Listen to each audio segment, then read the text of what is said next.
So in part 1, we established that generalist bots tend to fail.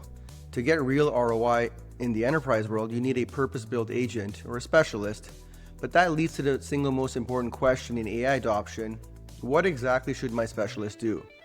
Most companies get this wrong. They start with the technology. They say, wow, AI can generate video, let's find a place to use video. That's backwards. As we saw in the LinkedIn hiring assistant case study, the most durable AI applications start by reverse engineering the workflow. You have to map the human mess before you can build the machine efficiency. But mapping workflows is tedious. Nobody wants to do it. And no one wants to just sit there and draw on a whiteboard, stick on sticky notes for 4 hours. So instead of hiring a consultant, you can use your existing AI to do this for you, and we call this the AI workflow audit. You don't really need a new tool for this, you just need a new prompt. And you can use your AI to act as a process engineer. Its job is to interview you about your work, break it down into atomic steps, and flag the parts that are like cognitive drudgery. To do this, we use a technique called input-output interrogation. You prompt the AI to say something like, act as a business analyst, interview me about my weekly reporting task. For every step I describe, ask me what's the trigger, what is the precise input data, does this step require human judgment or just data processing? Now, by forcing the AI to ask you these questions and interview you in this manner, you're going to uncover the truth about where your time is actually going.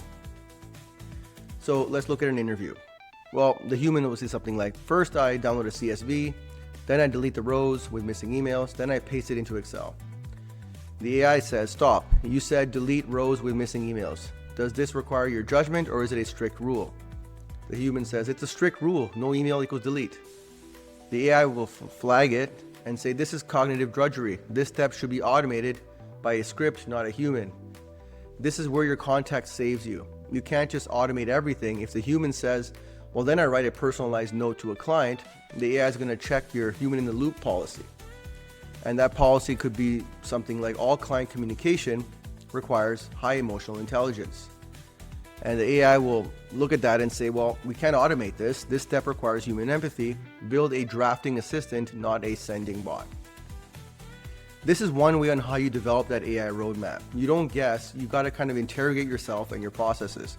You use the AI to separate high-value strategy from low-level grunt work or drudgery. And once you have identified that grunt work, like parsing resumes or cleaning data, then you build the specialist agent to handle that part of it. But once you build that agent, it has a problem. It's going to need data. It needs to see your calendar, it needs to see your emails and your CRM data to do its job.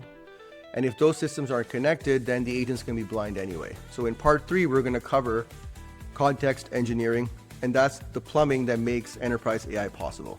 I'll see you there.